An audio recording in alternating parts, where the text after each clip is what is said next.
Bismillahirrahmanirrahim. Assalamualaikum warahmatullahi wabarakatuh. Pemirsa MTA TV dimanapun Anda berada, bagaimana kabar Anda di pagi hari ini? Semoga senantiasa dalam keadaan sehat walafiat. Dan Alhamdulillah, puji syukur, marilah kita panjatkan atas kehadirat Allah Subhanahu Wa Taala yang telah memberikan kita banyak kenikmatan dan karunia-Nya sehingga di pagi hari ini, di hari Jumat yang insya Allah penuh berkah, kita dapat berjumpa kembali dalam acara Tempo Dulu. Dan saya Muhammad Faisal, senang rasanya mau menemani Anda di acara kita pagi hari ini. Kita akan belajar, kita sama-sama akan mengenal bagaimana sejarah dan cerita masa lampau yang dialami oleh bangsa Indonesia di zaman dahulu.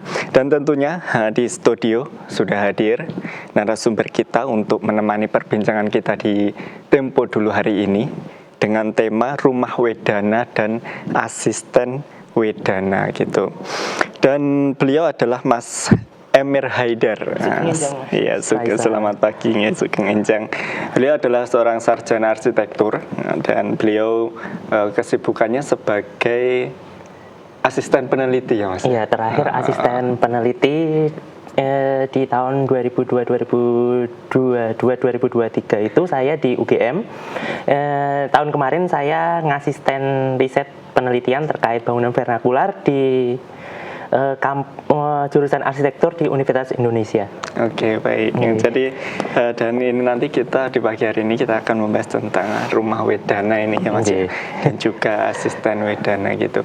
Dan tentunya kami juga mengundang Anda, bagi pemirsa dimanapun Anda berada, bagi Anda yang ingin bergabung bersama kami menanyakan mengenai tema kita di pagi hari ini kepada narasumber kita, Anda dapat menghubungi kami di nomor 02716793000 atau di pesan dan panggilan WhatsApp di nomor 08112553000. Baik Mas Emir, sebelum kita membahas lebih dalam ya mengenai rumah wedana dan asisten ini, kita ingin tahu sih sebenarnya Mas, makna dari rumah wedana dan asisten wedana ini apa sih? Mungkin kita tarik dari sebutannya ya, rumah wedana dan asisten wedana itu berarti itu rumah dari pejabat lokal setingkat wedana maupun asisten wedana. Itu kalau wedana itu sebutan bagi kepala distrik. Dan kalau asisten wedana itu sebagai kepala under distrik. Kalau sekarang mungkin bisa disetarakan sebagai kepala kecamatan, pejabat setingkat kecamatan.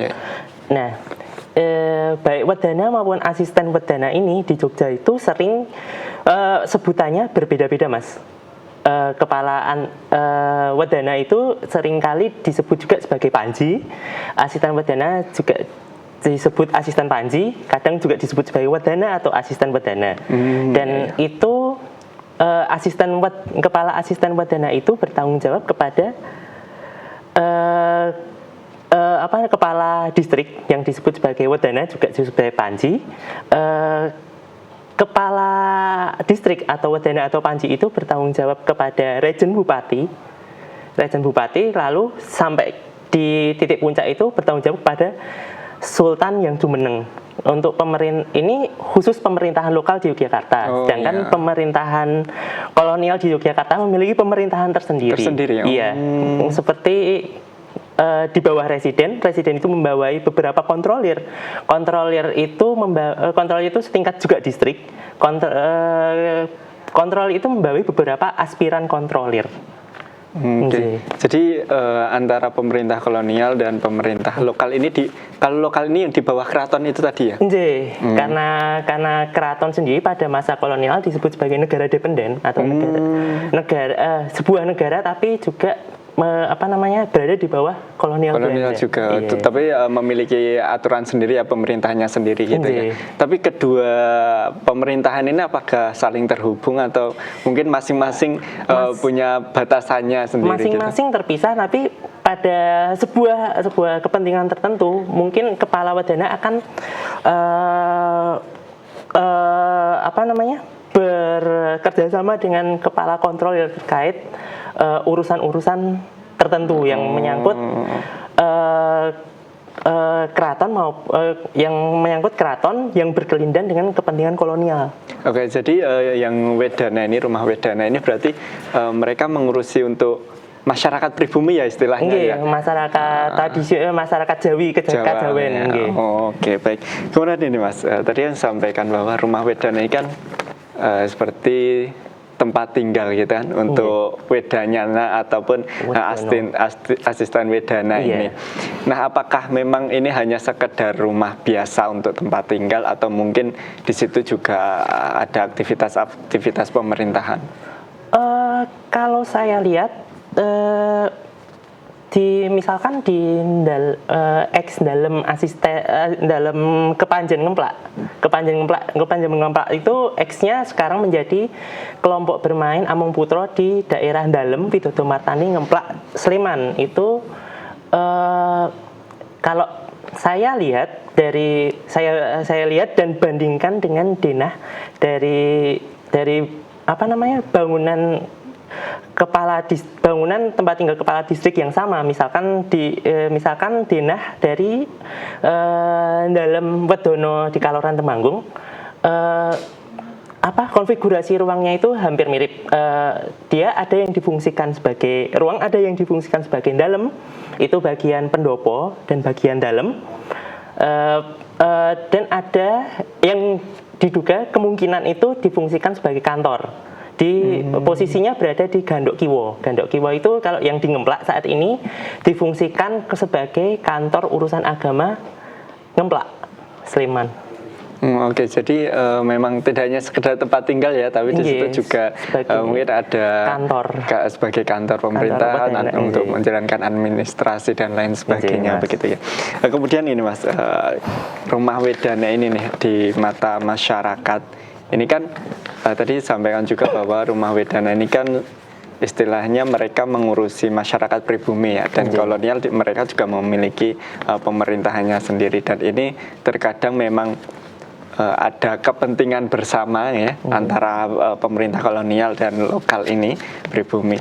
Nah, ini apakah masyarakat melihat ini adalah suatu hal baik karena ada keterhubungan dengan kolonial, atau mungkin sebaliknya ini Mas, hadirnya rumah Wedana? Untuk lebih jauh saya belum meneliti Mas tentang itu. Saya hanya terbatas pada arsitekturnya.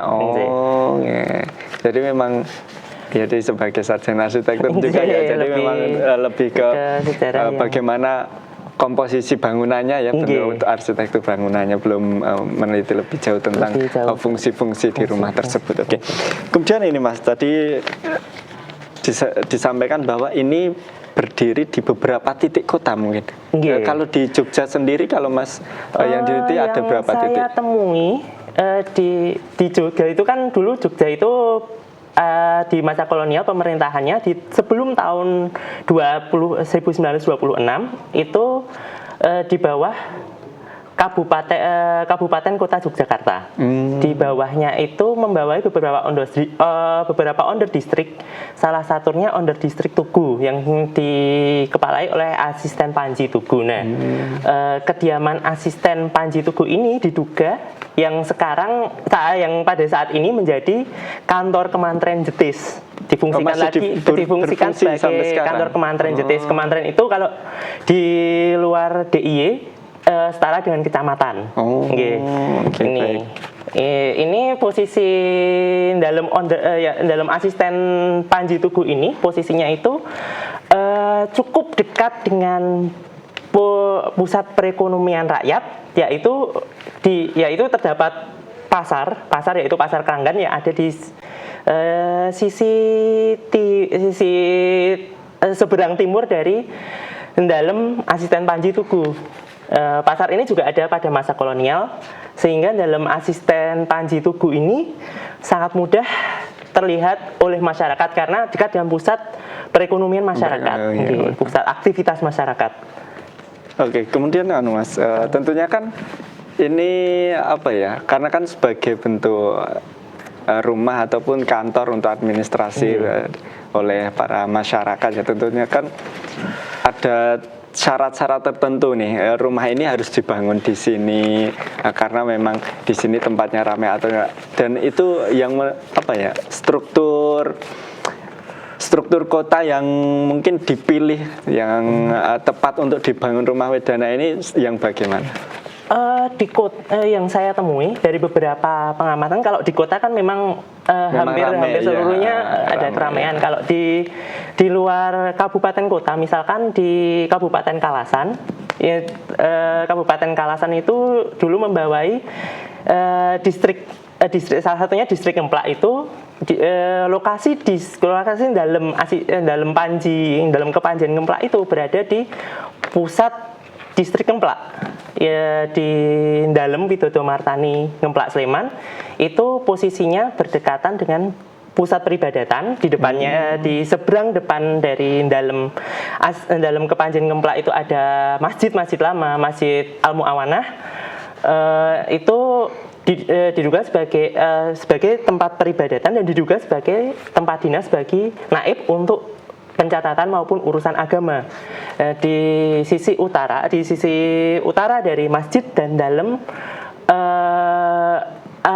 Kepanjen Ngemplak ini terdapat pasar Jangkang, kalau sekarang namanya Pasar Jangkang.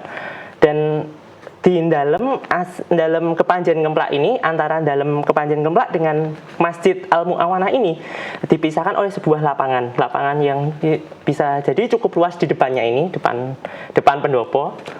Ini itu pendoponya ya itu. Nggih, pendoponya kan beratap tajuk nggih. Kalau lebih detailnya atapnya tajuk lawaan karena terdiri atas 4 soko guru dan 12 soko pinggir itu disebut soko penanggap. Oh, iya, Pak. Ini tata letaknya ini tata letak dari dalam dalam Kepanjen Ngemplak ini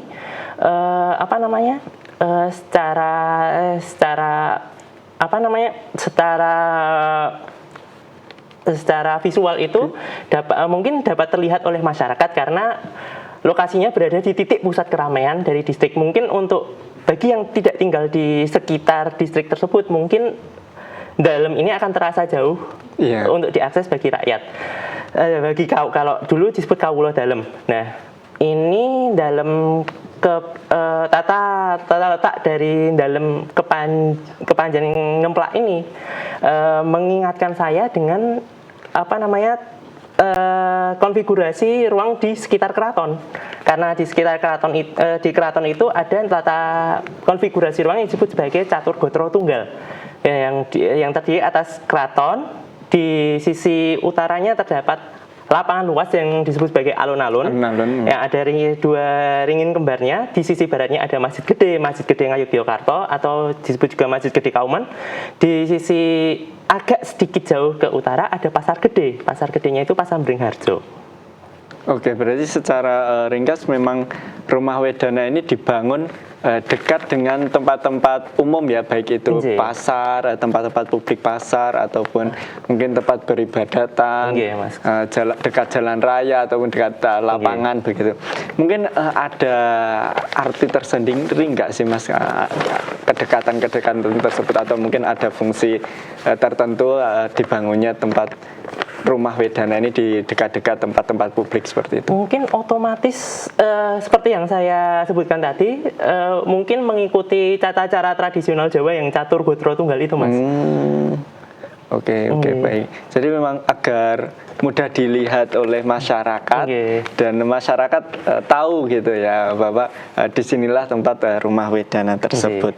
Kemudian ini Mas Emir ya.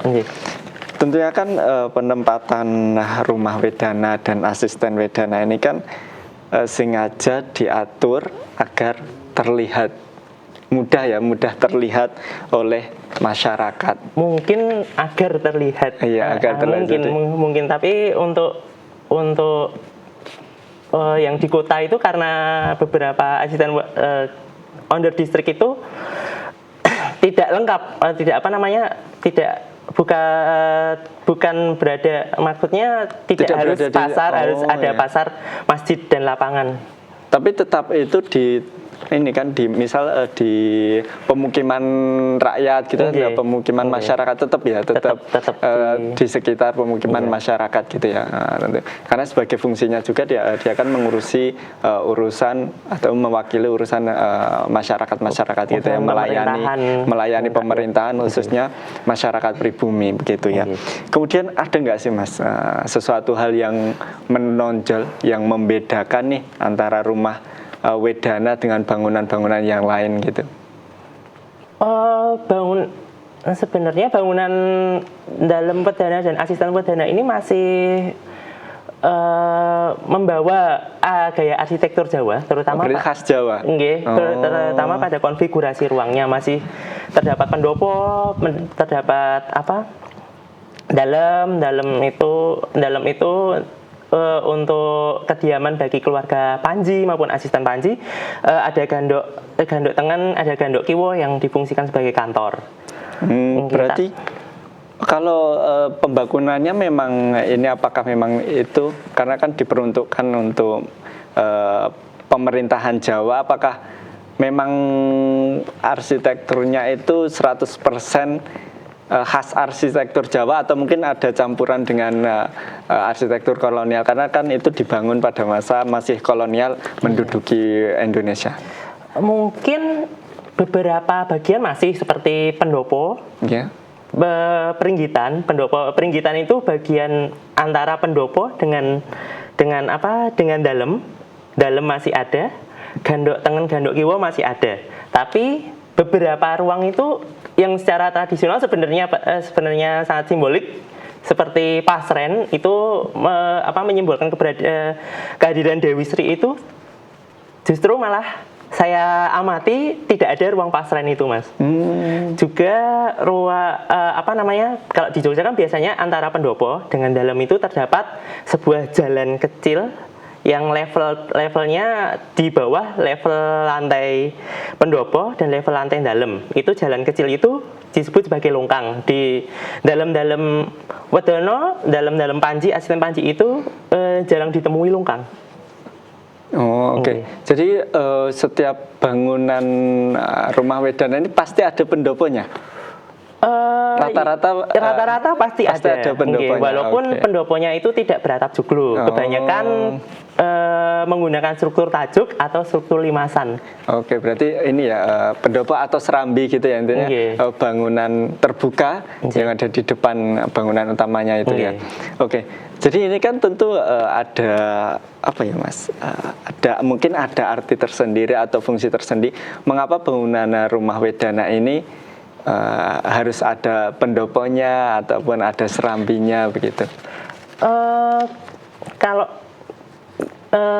dalam pengamatan saya, bagian pendopo itu mungkin fungsinya sebagai ruang semi publik untuk beberapa acara yang diadakan oleh Panji yang dihadiri oleh masyarakat. Bagian dalam dan gandok bagian dalam itu digunakan sebagai kediaman bagi keluarga Panji maupun asisten Panji yang sifatnya private. Ada gandok tengen itu biasanya digunakan sebagai ruang servis. Ruang servis itu seperti dapur, kamar mandi, kamar pelayan, itu untuk melayani kebutuhan domestik yang ada di area dalam. Dan di sisi gandok kiwo ada yang diduga sebagai juga sebagai kantor sebagai kantor dari Panji maupun asisten Panji. Oke, jadi memang ada bangunan-bangunan tersendiri yang memiliki fungsi-fungsi tersendiri, begitu juga dengan pendopo itu tadi ya. Mungkin karena hierarki ruangnya. Ruangnya dengan ada ruang-ruang tersendiri dengan fungsi tersendiri gitu.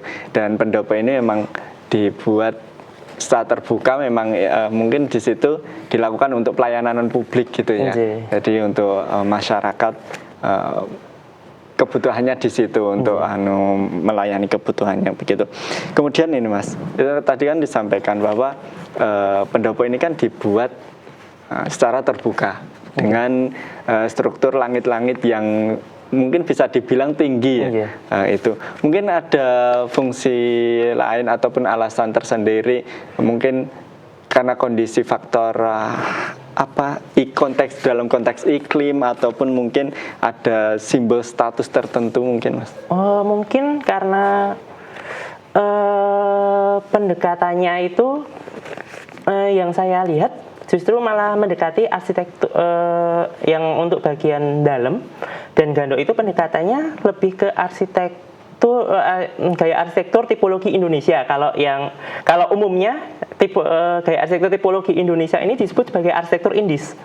Dia memperhatikan kondisi iklim di mana dalam itu dibangun, kondisi sekitar.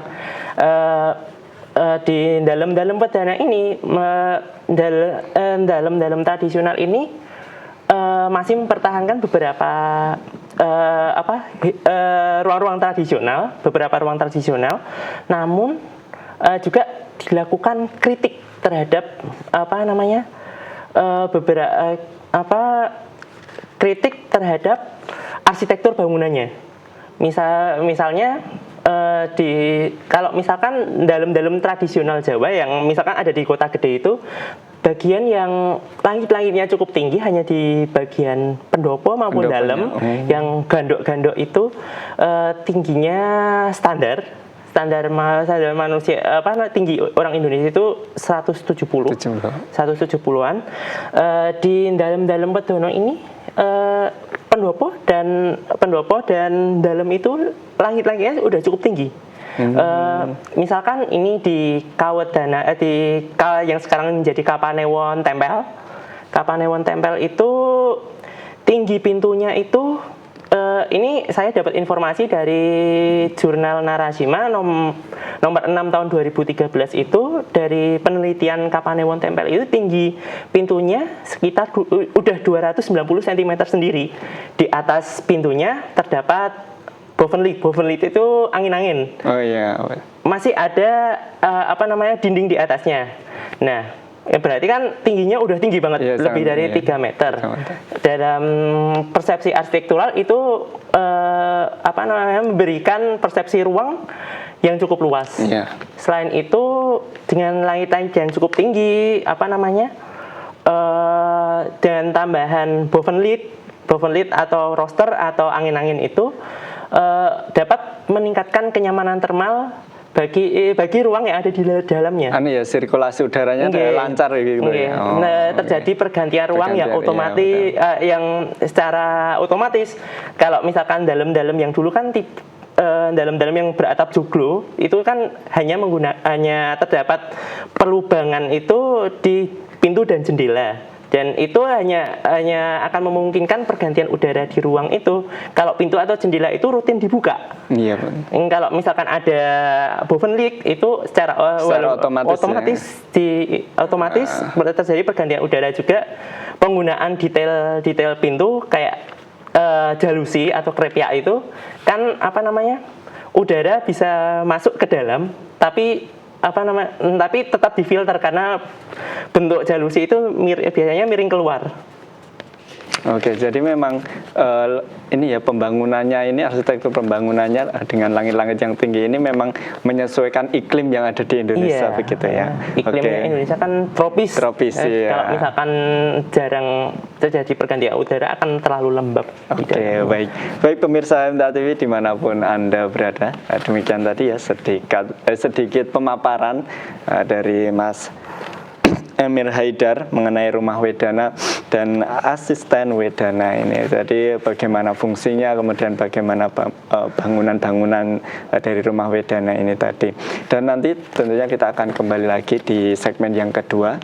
Dan bagi Anda yang ingin bergabung dengan kami, Anda dapat telepon di nomor 0271 679 3000 atau di telepon WhatsApp dan pesan WhatsApp di nomor 0811 255 3000. Untuk itu jangan kemana-mana, tetap bersama kami di Tempo dulu.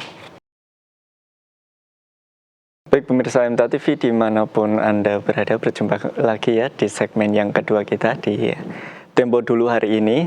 masih bersama Mas Emir Haidar, sarjana arsitektur, dengan tema Rumah Wedana dan Asisten Wedana, dari berbagai struktur dan juga fungsi-fungsinya. Yang rumah ini ataupun struktur pemerintahan ini ada sejak zaman kolonial Belanda ya Mas ya, Mas Amir. Mungkin juga jauh Sebelumnya sudah ada mungkin ya. Sebelumnya sudah ada dengan nama yang berbeda. Iya, baik.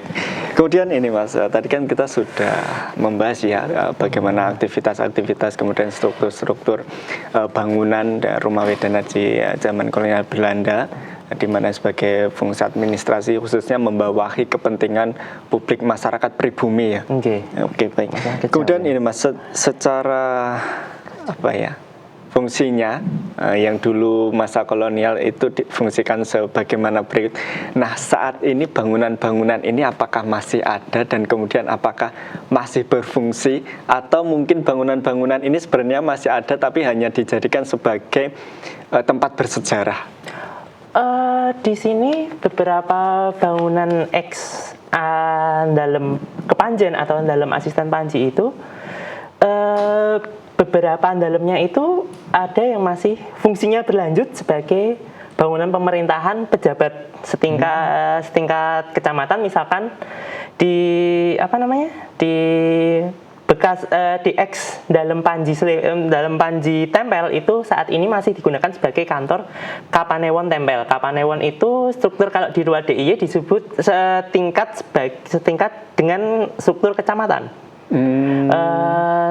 Atau yang lain misalkan tadi yang saya sebutkan yang diduga on the District Tugu itu saat ini masih digunakan sebagai masih berlanjut fungsinya sebagai bangunan pemerintahan untuk pejabat setingkat kementerian itu kecamatan.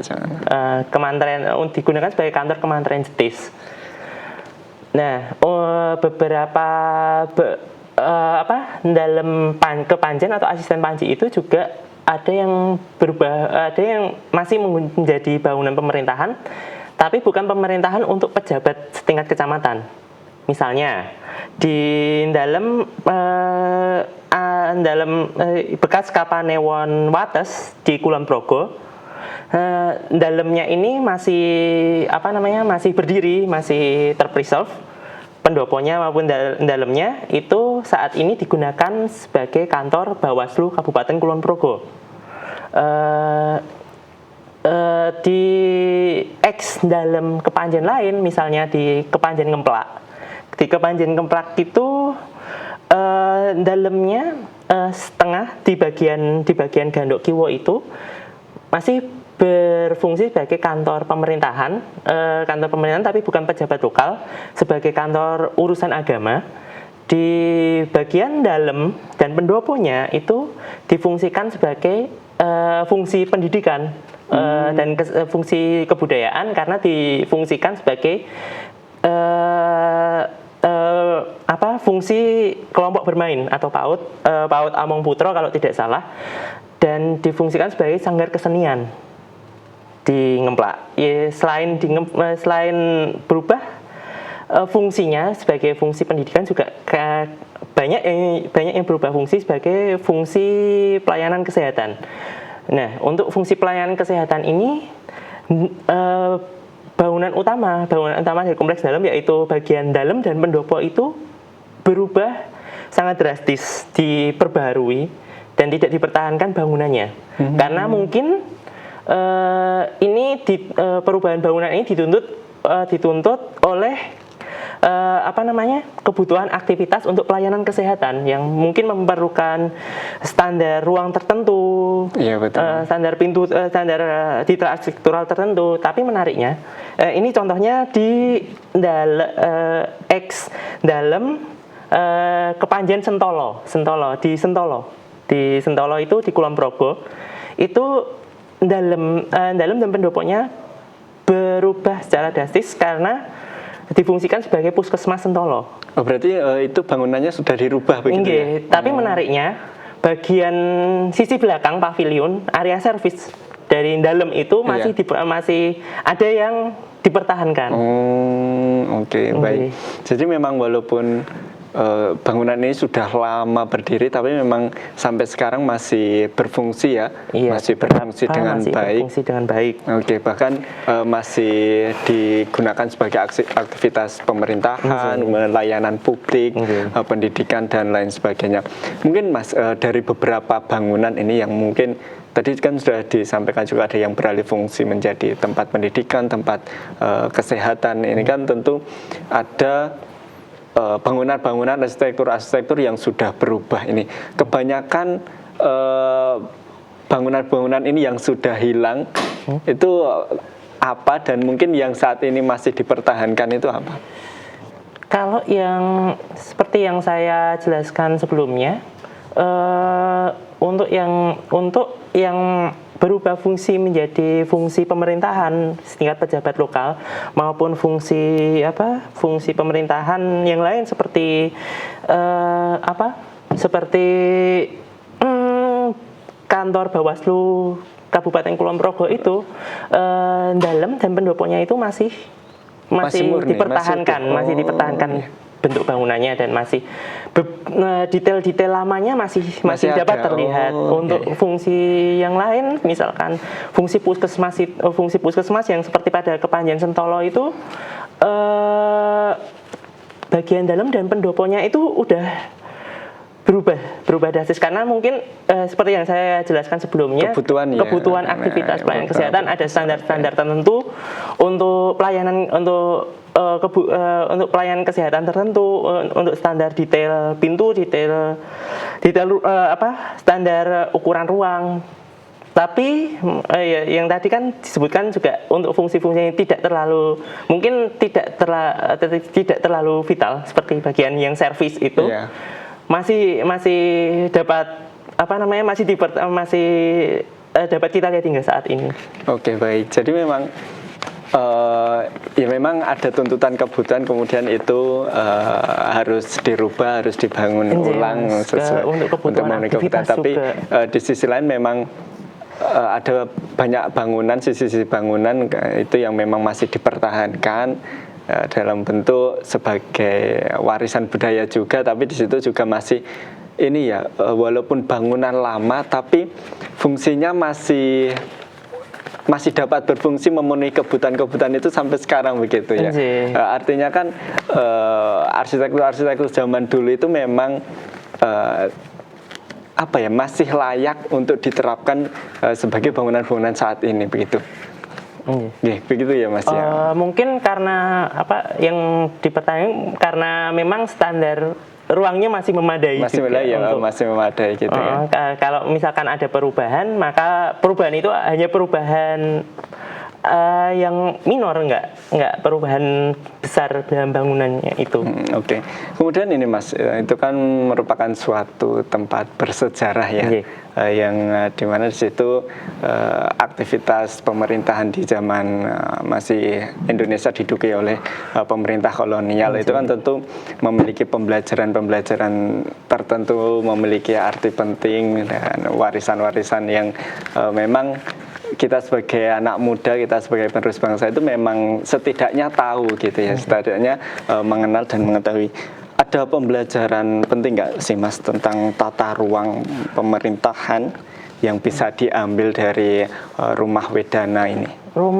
Mungkin kalau tata ruangnya masih mungkin karena masih bisa melestarikan konfigurasi ruang tradisional Jawa, namun mungkin saya sebutnya dalam Wedana ini bisa disebut sebagai arsitektur transisi, di mana arsitektur tradisional itu masih dipertahankan, tapi ada kritik terhadap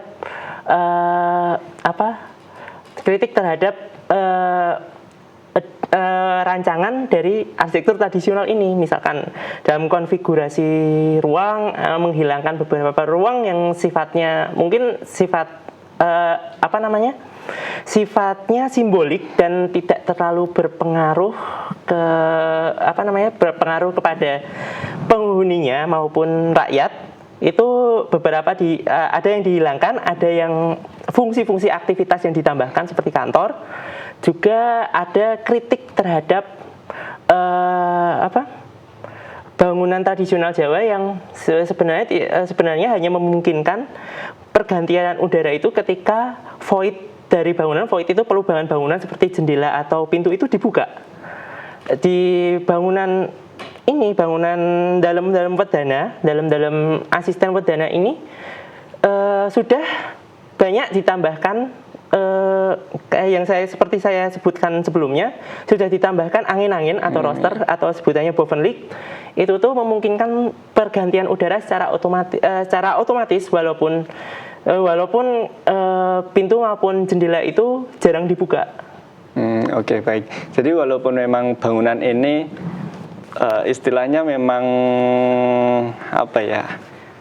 Memang secara arsitektur itu memang dapat memenuhi kebutuhan, berarti sesuai dengan masyarakat di iklim tropis di Indonesia ini, tapi memang harus ada kritik itu tadi ya, untuk mungkin lebih tepatnya biar sesuai dengan iklim tropis di Indonesia, seperti adanya ditambah angin-angin seperti itu ya Mas. Oke.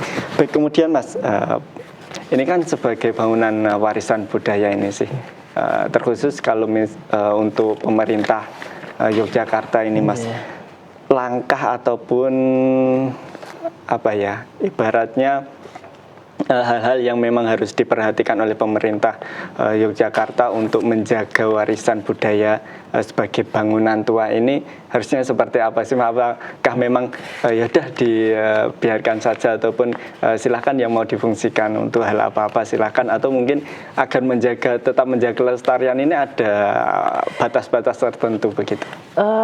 Mungkin ini di setingkat kabupaten,